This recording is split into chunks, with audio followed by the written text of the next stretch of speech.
When we picture Vikings, we see these fierce warriors on their legendary longships. But behind that entire image, there's this huge, fundamental mystery that honestly made their entire age possible.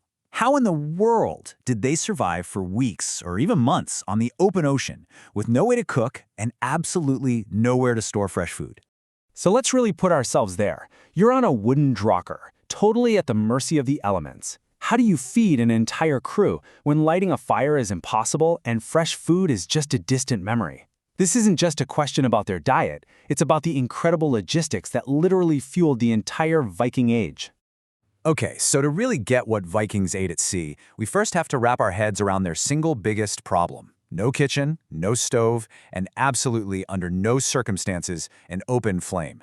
And this wasn't a choice, it was the #1 rule of survival. I mean, think about it. You're on a tarred, wooden ship getting tossed around on the waves. A single spark could mean the end for everyone. This forced an ironclad rule that shaped their entire food strategy. Everything, and I mean everything eaten at sea, had to be prepared before they left or eaten completely raw. We think of a kitchen with all our gadgets, right? But the Viking kitchen at sea, it was basically a personal leather bag.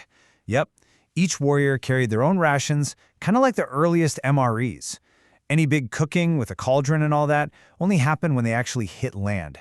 At sea, their whole food system had to be portable and totally self-contained. So, if they couldn't cook, what was the fuel that powered these insane voyages? It definitely wasn't fresh meat or bread. No, it was something way more durable, a true protein powerhouse known as Stockfish. Stockfish was, and this is no exaggeration, a brilliant piece of food technology.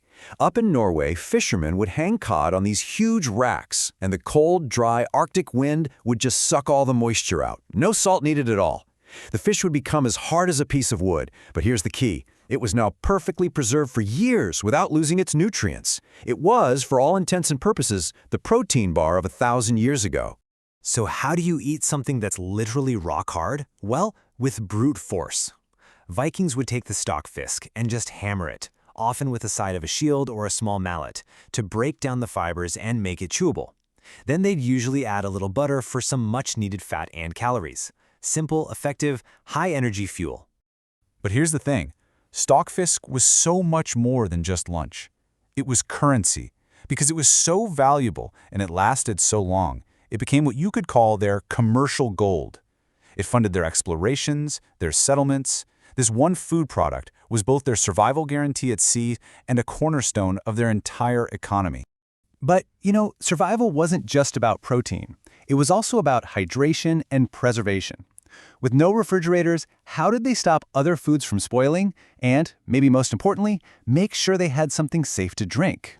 This was another one of those life or death problems. Fresh water, sloshing around in a wooden cask on a ship, goes bad really fast. It becomes a breeding ground for bacteria. And of course, we all know you can't drink seawater.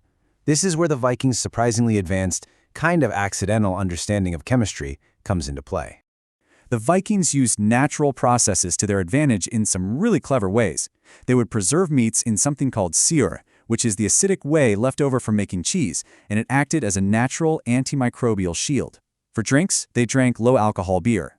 The alcohol was just enough to kill dangerous bacteria, making it much safer than stored water. Even their butter was made extra salty and acidic, creating a high-fat energy source that could last for months.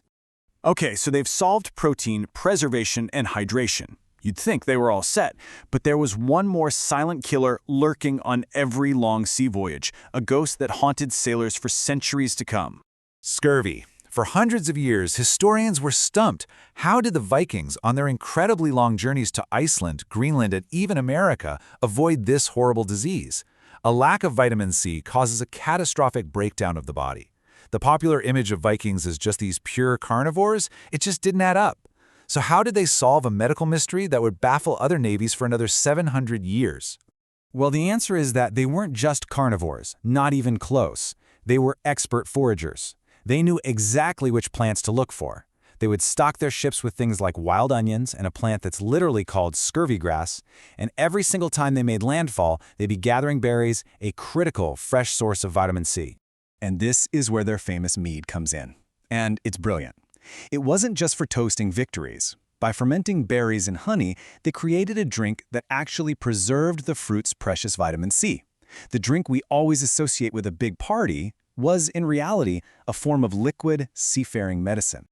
You know, these solutions are way more than just historical fun facts. The methods Vikings developed out of pure, raw necessity have left a huge mark on an entire region's culture and food, a mark we can still see today. So the next time you see cured salmon or fermented dairy on a menu at some high-end Scandinavian restaurant, just remember where it all came from. Its origins aren't in a fancy kitchen with a gourmet chef. They're in the cramped, cold, and often desperate confines of a longship. Viking cuisine is the ultimate story of ingenuity, a masterclass in making the absolute most out of a limited, harsh world. Which kind of leaves us with one last thought. We've seen how they did it, but it's really worth asking, could we, if we were stripped of all our modern comforts, could you survive on dried fish and acidic butter?